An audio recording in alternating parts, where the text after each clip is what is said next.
Hello, Kim Kesti here, Creative Director at Fun Stamper's Journey, and I'm back here in the studio to share with you April's Bloom Box. Super excited about the Bloom Box. It's so fresh and pretty. I think you're absolutely going to love it.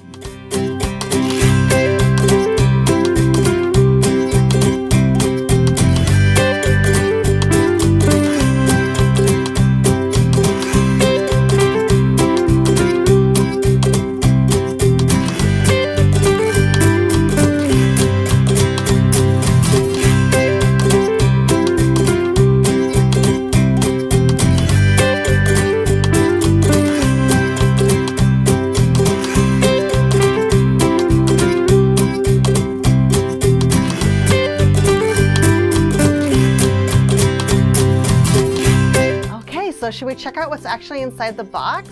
First of all, let's peek at the box because it's so fun and adorable. Those of you who are subscribers know that this is the new box that we revealed last month in March. But those of you who are new have never seen it before. So I just want to show the front because I think it's so fun and cute. So this is the actual Bloom Box. Let's take a peek inside. First of all, we have the really fun little encouragement. Let's play, because that's what Bloom Box is all about. Playing with new products, trying new things, super fun. And we even tell you to share your creations because I want to see what you do with the Bloom Box. Okay, so it also comes with the full color instruction booklet. Love this, matches the box of course. Comes with full color photos of all the projects, all the instructions, little tips and techniques. Love our booklet, always one of the fun things to look forward to every month. And then of course, the star of the show, this month's stamp set is called Love Life. Isn't it gorgeous? Some really, really fun flower stamps in here. And kind of a funny story. All of these flowers are beautiful flowers that grow here in Arizona. And I know it's April and maybe it's not quite spring where you are, but these are the flowers that grow in Arizona all winter long. So we have a special fondness for them. So fun. Can't wait to show you what we're going to do with them. So again, deeply etched red rubber. You're going to get your 4 card kits, of course, all pre-kitted for you, pre-designed, ready to go. There's the 4th one. And then this little fun thing, I don't always show it every time in the video, but you do get 4 envelopes, 4 of our Journey envelopes that match. This month they're whipped cream. So that's kind of a little fun bonus. All right, so let's grab these card kits and dive in. Grab the stamp set too, of course. So for this month's Bloom Box, I'm going to share with you kind of what I'm calling media mix-up. Mix up your media, kind of combine different things in maybe a way you haven't already tried. So I'm going to run through 4 fun, quick techniques with you, and hopefully this will inspire you to try new things with your card making. Let's start with this guy. That is actually one of my favorites.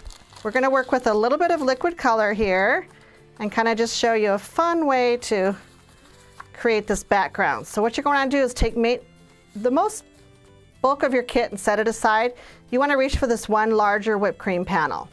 I'm also going to grab one of our paint brushes. This happens to be the square brush because that's the shape I want my stripes.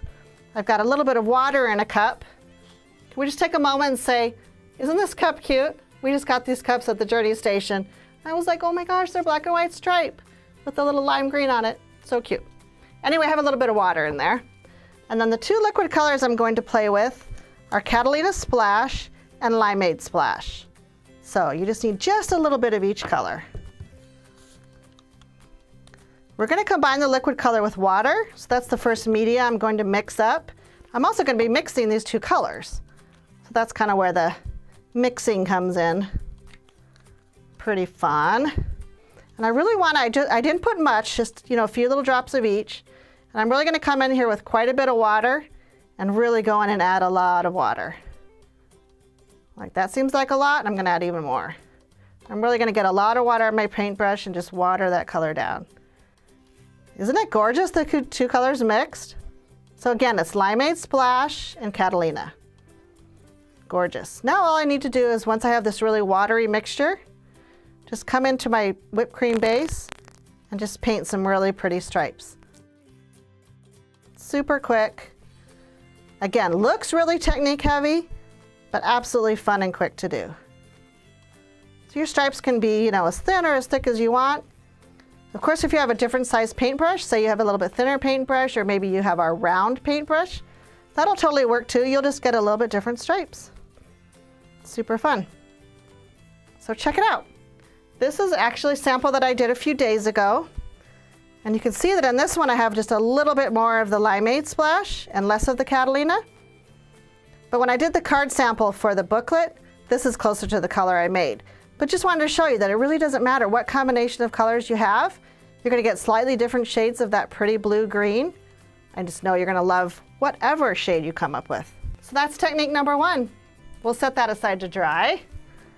Let's grab another card kit out. Let's do a little stamping. I'm going to put my block to the side so it doesn't get my next card messy. I'm kind of a messy crafter. Are you guys messy? I'm a little messy. Okay, so now we're going to grab the card out that has the darker card base, the deep lilac. And I'm going to grab the smaller of the 2 whipped cream squares. So this is the one I want to stamp on.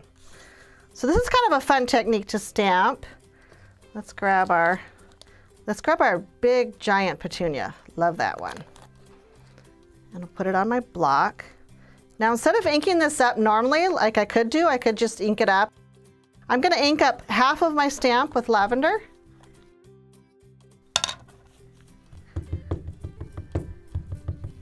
And then because I want the little tip of this pansy to be lavender also, I'm going to ink that up. But because of the shape of this, it's going to be hard for me to get my green ink pad back in here normally, my limeade. So instead of doing it directly to my rubber stamp, I'm going to just pick it up with a small dauber. And I'm going to lift my ink directly off here and I'm going to dauber in color to those leaves. Right? Does that make sense? That gives me a lot more control of where I'm adding my ink. So I'm just going to kind of go up there. And then I'll go ahead and stamp it out. Let's check it out and see if my mad method has worked.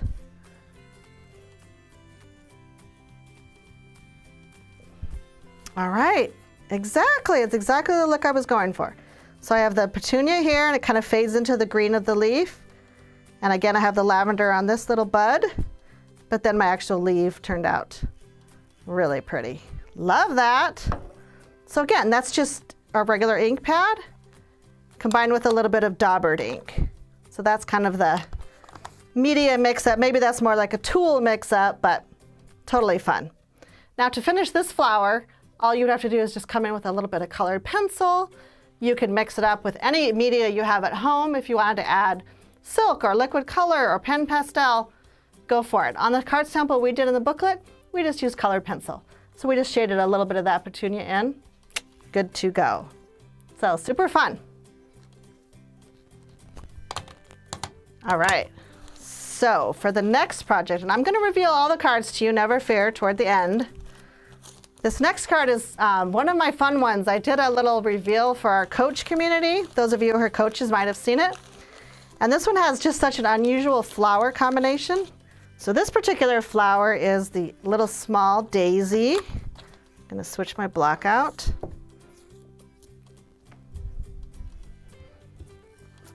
Okay, so I'm going back to my original card kit, which was with the little striped background, and I'm grabbing the whipped cream paper out of there. So this time I'm going to ink up my stamp with, check it out, this is crazy, Outrageous Pink. I'm going to get the prettiest daisy by starting with Outrageous Pink. It's absolutely crazy. Go ahead and stamp it out. I'm going to leave a little bit of room at the bottom of this card panel to stamp a couple extra daisies, but I'm just going to do one for now. Now, the media that I'm going to mix up with this one is our pan pastel. And this happens to be the buttercream pan pastel out of our Confectionery Days collection. So again, you could come back with colored pencil also, but the pan pastel really adds a really fun touch. Just come in and add the yellow. And that really bright, outrageous pink just turns so soft and pretty. Absolutely love it. I can even come all the way into the little centers. I'll do a little bit more on this edge. And then once you're pastel, you can kind of rub a little bit off on your scratch paper. And then what I like to do is just come back in and smooth it all out with a somewhat clean, soft tool. Isn't that pretty? So it just really makes this daisy pop. And then we can come in later, and I won't spend much time on this, but you can come in with one of your green colored pencils and just do some soft shading right on top of that outrageous pink. And it'll really soften your pink, make it gorgeous. So again, I won't spend a lot of time, but you would go in and color the entire leaf. And then you have your yellow here. So what a difference, right? Between the original outrageous pink and then with the pan pastel, just softened it right on top. Gorgeous. Okay, I'm gonna share one more background technique with you, and then I'm gonna reveal all 4 cards. Are you guys dying to see them? I know you've seen in the booklet because you have your subscription box already, but I think it's really fun to see them kind of what I call in real life. But anyway, let me share this last technique, and this is a background one. I think this is really fun. This time I'm going to use Lovely Blue liquid color, and I'm gonna grab a larger dauber, and I'm really gonna add a bunch of liquid color to this background. Lovely Blue liquid color. I'm gonna grab quite a bit. It does go far, but I'm gonna add quite a bit to that block. Now I'm just gonna come in and just start working it into my whipped cream. So again, coming from the edges and just really not being any kind of, not doing any particular direction or anything, just coming in from all edges and making sure it's completely covered. I want a nice even coat of Lovely Blue. All right, see how it's completely covered? Now, this is where the magic happens. Because liquid color is water-based, it will react with water. So what I have is I have one of our blending brushes just filled with normal water, and check it out what's gonna happen. I'm just gonna kind of loosen a little bit, grab a little water out, kind of make sure it's flowing, and then I'm just gonna do droplets of water. It reacts, it creates all kinds of fun, kind of a raindroppy look. If you wanted a finer mist, you could put water in a misting, one of our misters, and do it, and then you would have a much finer, look. But this one, I wanted it pretty dramatic. And it will also fade a little bit when it dries. So don't be shy, or don't be afraid if it looks really dramatic, because when it dries, it's really gonna soften. I'll bring one that I have here that I did, again, a couple days ago. So you can see that the dried version, much softer. It's really vivid when it's wet, which you do want to do this when the liquid color is still wet. Add your water droplets right away. And this one's completely dry. Again, I did it a couple days ago. So let's start with this particular card, and I'll show you the finished cards, and then I'll bring back each piece as I do that. I thought that'd be kind of a fun way to show each card. So here's card number 1, and this is Love Life. So again, you can see that the water droplets back here in my background, are not quite as dramatic when you get all the other beautiful elements on the card. Gorgeous. This pansy was, petunia, was stamped with Summer Days, and then just accented with our colored pencil. So super fun. One background technique. So again, here's the stripe background we created, and here's the original card. You can see that this one does have probably a tiny bit more limeade than what I used here. Love the vellum on this piece. Absolutely love it. And there's our little outrageous pink daisies, right? So cute. Love it. Okay, and here's another card that I didn't really show a technique on, but it does have a lovely blue background. And then it has these cute little daisies stamped in Beach Breeze. Gorgeous. And then here's the card that we did with the daubering technique, where we stamped the petunia with Lavender Fusion and then added the green at the bottom. So let me scooch this apart. We'll get one shot with all 4 cards. And I just know you guys are gonna have so much fun with these techniques. Trying them all out. Having a blast. I'm really anxious for you guys to try a lot of these different techniques, and go ahead and post them on Facebook. Tag me. I would love to see your creations. Share with your other friends and other coaches in the community. And I know that you'll come up with amazing techniques. I just can't wait to see. So I hope you enjoyed this edition of Bloom Box, April Bloom Box. It's called Love Life. If you are not already subscribed, you definitely want to find a coach near you And you can do that by checking us out at funstampersjourney.com. Have a great day.